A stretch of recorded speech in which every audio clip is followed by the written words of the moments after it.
86 പോയിന്റിന്റെ മികവിലാണ് റോണോയും സംഘവും 4-1 മികവിൽ കിരീട നേട്ടത്തിലെത്തിയത്. ചരിത്രത്തിന്റെ ഭാഗമാകാൻ വന്നവനല്ല, ചരിത്രമാകാൻ വന്നവനാണ് റോണോ. 34-ാം മിനിറ്റിൽ ജാവോ ഫെലിക്സ് നീട്ടി നൽകിയ പന്ത് സാദിയോ മാനെ ആദ്യ ഗോൾ കണ്ടെത്തിയോടുകൂടി തുടങ്ങുകയാണ് കളിയുടെ തുടക്കം. 52-ാം മിനിറ്റിൽ കിങ്സ്ലി കോമാണ് രണ്ടാമത്തെ ഗോൾ നേടിയത്. അതെ, 58-ാം മിനിറ്റിൽ കിട്ടിയ പെനാൽറ്റി ദമാക്ക് പാഴാക്കിയതിലൂടെ തിരിച്ചു വരുവാനുള്ള അവസരം നഷ്ടപ്പെടുകയാണ് ചെയ്തത്.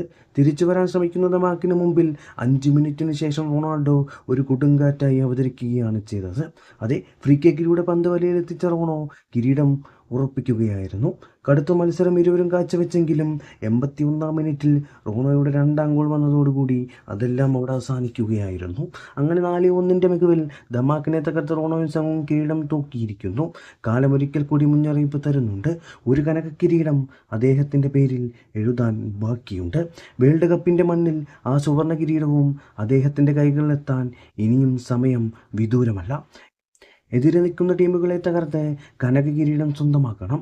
ലോകത്തിലെ പന്താട്ടത്തിൽ നേടാൻ കഴിയുന്ന ഏറ്റവും വലിയ കിരീടത്തിന് വേണ്ടിയാണ് ഇനി റോണോ ഇറങ്ങാൻ പോകുന്നത്. കാലമേ, ഇനി ഒന്നുകൂടെയുണ്ട് ബാക്കി. കാലത്തിൻ്റെ മുമ്പിൽ തെളിയിക്കാൻ ബാക്കി നിന്ന സുവർണ കിരീടം നേടാൻ ഉറച്ചു തന്നെയാണ് അദ്ദേഹത്തിൻ്റെ വരവും. 7 നിറങ്ങൾ ചാലിച്ചെഴുതിക്കൊണ്ട് അതിമനോഹരമായ ആകാശത്തിൻ്റെ കീഴിൽ പന്താട്ടത്തിൻ്റെ പോര് തുടങ്ങുകയാണ്. യെസ്, തിരിച്ചു വന്നിരിക്കും കനക കിരീടത്തിന് വേണ്ടി.